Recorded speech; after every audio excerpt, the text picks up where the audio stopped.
His eyes darted to the disturbed limbs, his body paralyzed, frozen.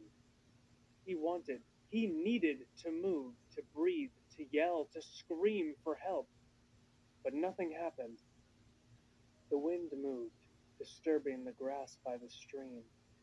Just a small patch. Then it stopped. Another patch of grass swayed in the breeze a few feet closer.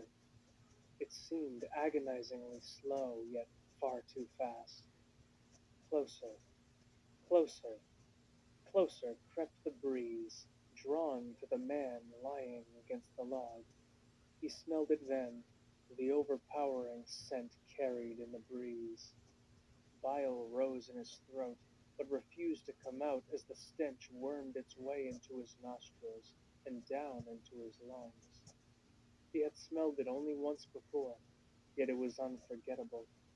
It had filled his grandfather's house, the old man having not shown up for their weekly chess match, the only positive contact he had received in his youth. He had opened the door of the old ranch house and been hit with the same smell.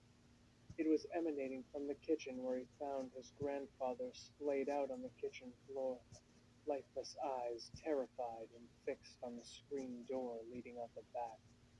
It hadn't occurred to him before that.